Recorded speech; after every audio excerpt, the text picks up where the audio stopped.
नमस्कार दोस्तों, स्वागत है आपका हमारे चैनल RLS एजुकेशन में।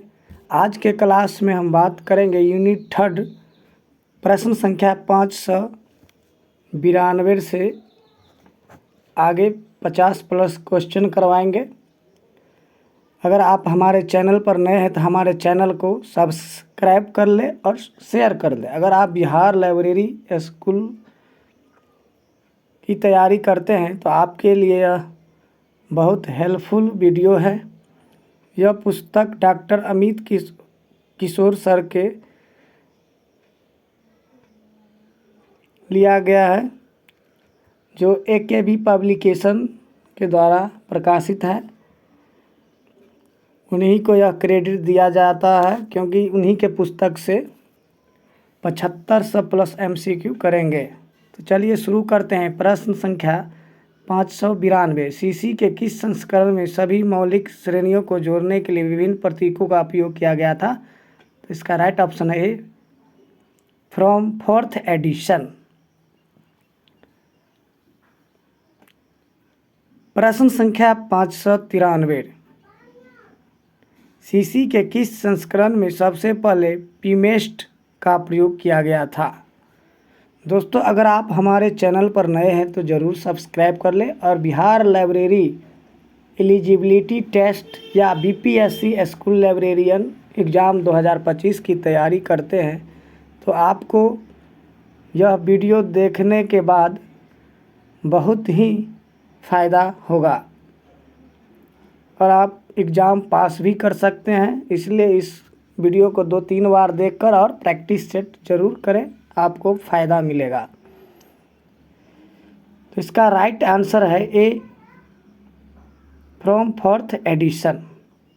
प्रश्न संख्या 594। फेसेट अनुक्रम के सिद्धांत रंगनाथन द्वारा प्रस्तावित किए गए हैं। इसका राइट ऑप्शन है D, all of the above. प्रश्न संख्या 595। सीसी में दशा संबंध फेज रिलेशन किस संस्करण से प्रारंभ किया गया था? इसका राइट ऑप्शन है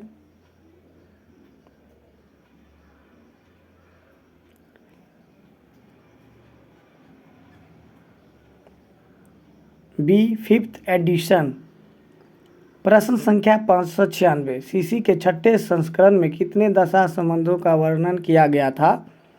इसका राइट आंसर है बी, 5। प्रश्न संख्या 597। सीसी के 7वें संस्करण में कितने दशा संबंधों का वर्णन किया गया है? इसका राइट ऑप्शन है ए, 6। प्रश्न संख्या 598। इनमें से कौन सा कनेक्टिंग प्रतीक सीसी में उपयोग नहीं किया जाता है? इसका राइट ऑप्शन है सी, एरो।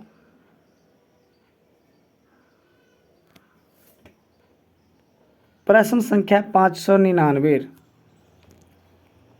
वर्गीकरण अनुसंधान समूह CRG क्लासिफिकेशन रिसर्च ग्रुप की स्थापना कहाँ की गई थी? तो लंदन, UK में। प्रश्न संख्या 600। वर्गीकरण अनुसंधान समूह की स्थापना किसके द्वारा की गई थी? इसका राइट ऑप्शन है ए, डेरेक ऑस्टिन के द्वारा। CRG की स्थापना डेरेक ऑस्टिन के द्वारा किया गया था। प्रश्न संख्या 601। वर्गीकरण अनुसंधान समूह की स्थापना किस वर्ष हुई थी? इसका राइट ऑप्शन है ए, 1952। प्रश्न संख्या 602। वर्गीकरण अनुसंधान समूह का संबंध किससे है? इसका राइट आंसर है ऑप्शन ए, क्लासिफिकेशन। प्रश्न संख्या 603। ज्ञान विषय जगत की संरचना को 3 भागों में विभाजित किया जाता है। इसका राइट ऑप्शन है ए, डिकोटोमी, डकैकोटोमी और पोलैकोटोमी। प्रश्न संख्या 604। खाली स्थान में डॉक्टर रंगनाथन द्वारा पहली बार विषय के गठन के तरीकों की 4 विधियां प्रस्तुत की गई। Loose, assembles, lamination, dissection, denudation. इसका राइट ऑप्शन होगा ए 1950। प्रश्न संख्या 605। रंगनाथन द्वारा विषय निर्माण के 2 अन्य तरीके आसवन और संलयन को खाली स्थान में जोड़ा गया था 1960 में। प्रश्न संख्या 606। किस वर्ष रंगनाथन के विषय निर्माण के तरीकों को ए नीलमेघनन ने कुछ संशोधनों के साथ पुनर्गठित किया था? इसका राइट आंसर है ऑप्शन ए 1973। प्रश्न संख्या 607। अंग्रेजी शब्द लैमिनेशन लैटिन शब्द से लिया गया है, लैमिनी से लिया गया है। ऑप्शन बी होगा राइट आंसर। प्रश्न संख्या 608। डीडीसी तालिकाओं की सूचियों का मिलान करें। ऑप्शन ए से डी तक दिया हुआ है और इधर 1 से 4 तक।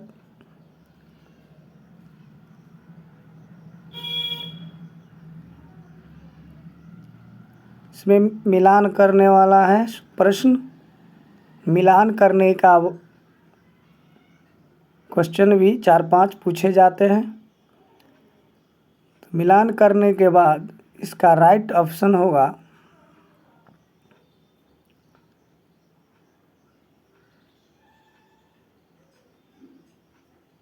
Option D.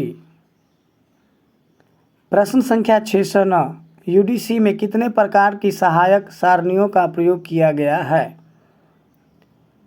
इसका राइट आंसर है option A common and special auxiliaries. प्रश्न संख्या 610।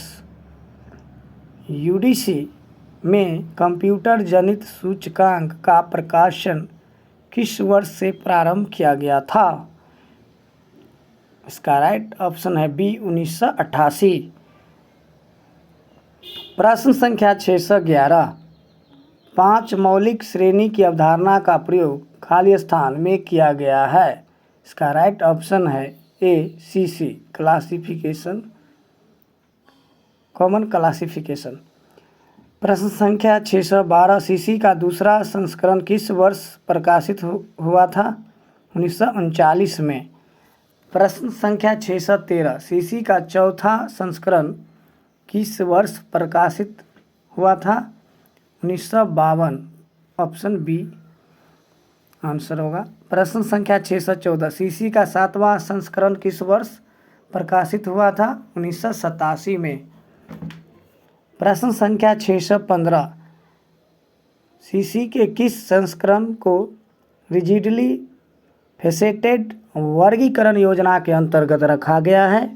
इसका राइट ऑप्शन है all of the above, first, third, second सभी में होगा। प्रश्न संख्या 616। सीसी के किस संस्करण को फ्री फेसेटेड योजना के रूप में मान्यता प्राप्त है? इसका राइट ऑप्शन है option D all of the above. प्रश्न संख्या 617। सीसी के किस संस्करण को फुल्ली फ्रीली फेसेटेड योजना के रूप में मान्यता प्राप्त है?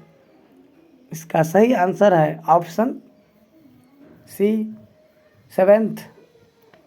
प्रश्न संख्या 618। सीसी प्रथम संस्करण में पहलुओं को जोड़ने के लिए किस प्रतीक का उपयोग किया गया था? इसका राइट ऑप्शन है ऑप्शन ए कॉलन। सीसी का फुल फॉर्म होता है कॉलन क्लासिफिकेशन। सीसी के किस संस्करण से 5 मूलभूत श्रेणियों को जोड़ने के लिए विभिन्न प्रतीकों का उपयोग किया गया? इसका राइट ऑप्शन है ए 4th। प्रश्न संख्या 620। सीसी का 7वां संस्करण किसके द्वारा तैयार किया गया है? इसका राइट आंसर है ऑप्शन डी नीलमेघन, गोपीनाथ और सीतारमा। प्रश्न संख्या 621 सीसी में विभिन्न प्रकार के सामान्य आइसोलेट्स क्या है? इसका सही आंसर है ऑप्शन ए ACI और PCI। प्रश्न संख्या 622 पुस्तकालय वर्गीकरण के सिद्धांतों को कितने भागों में विभाजित किया गया है? इसका सही ऑप्शन है ए डिस्क्रिप्टिव और डायनामिक। प्रश्न संख्या 623 पुस्तकालय वर्गीकरण का वर्णनात्मक सिद्धांत किसने दिया है? इसका सही आंसर है all of the above. Shares, JD brown, Richardson सभी ने पुस्तकालय वर्गीकरण का वर्णनात्मक सिद्धांत दिया है। प्रश्न संख्या 624 पुस्तकालय वर्गीकरण का गतिशील सिद्धांत किसने दिया? इसका राइट ऑप्शन है CSR रंगनाथन महोदय ने। प्रश्न संख्या 625 रंगनाथन ने किस पुस्तक में वर्गीकरण का गतिशील सिद्धांत प्रस्तुत किया है? इसका राइट आंसर है option A prolegomena to library classification पुस्तक में दिया है। प्रश्न संख्या 626 ऑक्टेव नोटेशन का उपयोग किस पद्धति में किया गया है? इसका राइट ऑप्शन है आंसर CC। प्रश्न संख्या 627 सर्वप्रथम CC के किस संस्करण में टाइम फेसेट के लिए बिंदु के बजाय एकल उल्टे अल्प विराम का उपयोग किया गया था? तो 6th रीप्रिंट एडिशन में।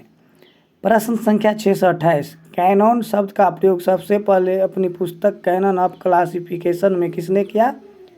इसका राइट ऑप्शन होगा ए सेयर्स ने किया। प्रश्न संख्या 629 प्रोलेगोमेना टू लाइब्रेरी क्लासिफिकेशन के तीसरे संस्करण में रंगनाथन ने कितने कैनन का प्रयोग किया है? तो राइट आंसर है ए 43। प्रश्न संख्या 630 रंगनाथन द्वारा कैनन को इस प्रकार वर्गीकृत किया गया है। इसका राइट आंसर है option A ideal plane, verbal plane, notational plane. प्रश्न संख्या 631 सूचियों का मिलान करें। ऑप्शन ए से डी तक है और इधर 1 से 4 तक है। इसका मिलाने के बाद राइट ऑप्शन है बी। ए में है 2, बी का 3, सी का 4, डी का 1।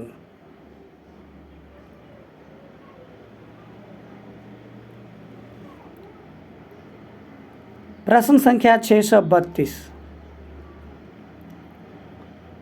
प्रोलेगोमेना टू लाइब्रेरी क्लासिफिकेशन के तीसरे संस्करण में रंगनाथन द्वारा कितने सहायक अनुक्रम सिद्धांत विकसित किए गए थे?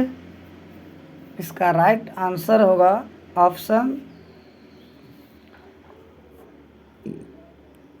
ए 18।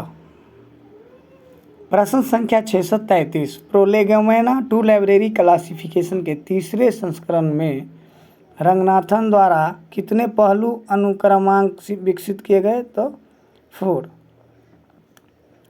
प्रश्न संख्या 634 प्रोलेगोमेना टू लाइब्रेरी क्लासिफिकेशन के तीसरे संस्करण में रंगनाथन द्वारा कितने अभिधाराएं विकसित की गई? इसका राइट ऑप्शन है ए 13।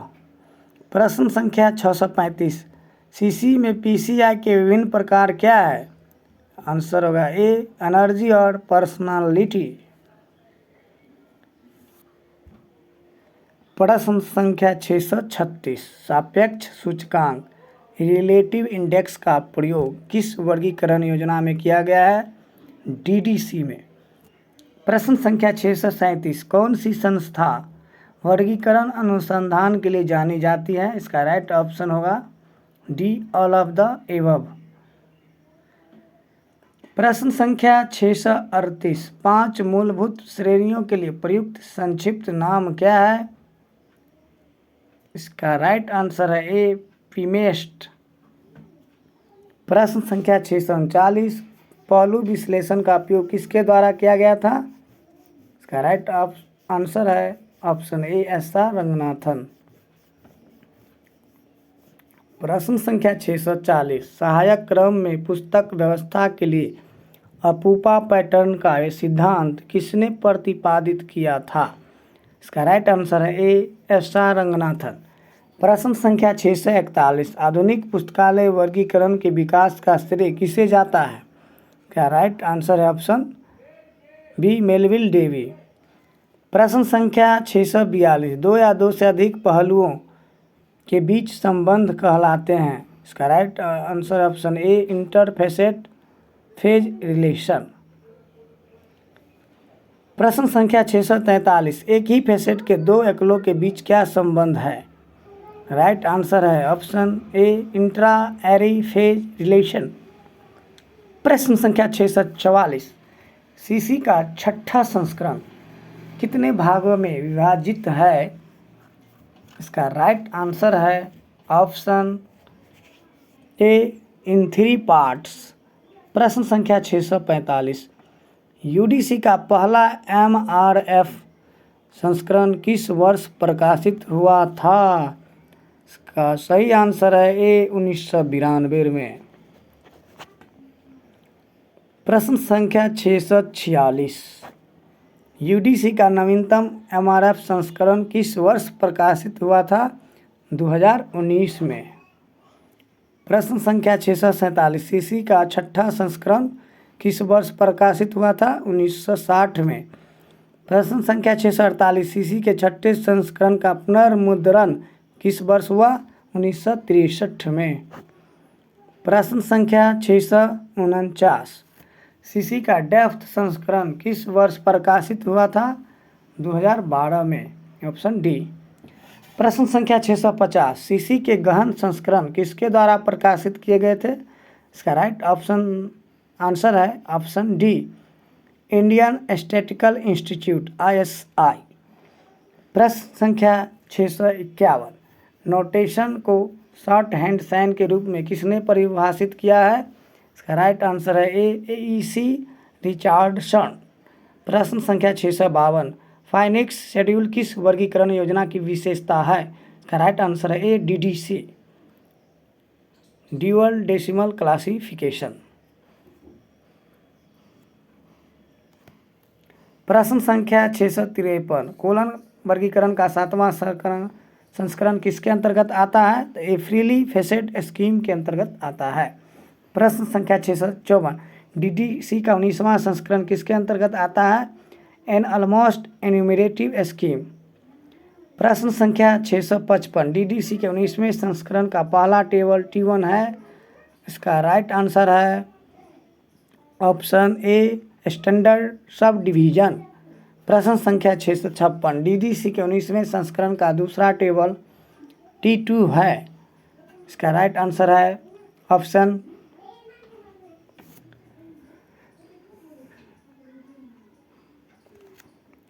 अगर आप हमारे चैनल पर नए हैं तो हमारे चैनल को ज़रूर सब्सक्राइब कर ले और शेयर कर दें। इसका राइट ऑप्शन है सी एरियाज। प्रश्न संख्या 657, DDC के 19वें संस्करण का तीसरा टेबल क्या है? Right answer option D sub division of individual literature. प्रश्न संख्या 658, DDC के 19वें संस्करण का चौथा टेबल क्या है? इसका राइट आंसर है डी सब डिवीजनल ऑफ इंडिविजुअल लैंग्वेज। प्रश्न संख्या 659, DDC के 19वें संस्करण का 5वां टेबल क्या है? इसका राइट आंसर है B racial ethnic national groups. प्रश्न संख्या 660, DDC के 19वें संस्करण का छठा टेबल क्या है? इसका राइट आंसर है ऑप्शन बी लैंग्वेज डिविजन्स। प्रश्न संख्या 661, DDC के 19वें संस्करण का 7वां टेबल क्या है? इसका राइट आंसर है option C group of persons. प्रश्न संख्या 662, DDC में दिया गया सूचकांक कहलाता है? इसका राइट आंसर है ऑप्शन बी रिलेटिव इंडेक्स। प्रश्न संख्या 663, रिक्त अंक की अवधारणा किसकी सुविधा प्रदान करती है? राइट आंसर है ऑप्शन ए हॉस्पिटलिटी इन एरे। प्रश्न संख्या 592 से 663 तक आज हो गया है। अगले क्लास में 664 से किया जाएगा पार्ट 13 में। आज पार्ट 12 समाप्त हो गया। वीडियो देखने के लिए धन्यवाद।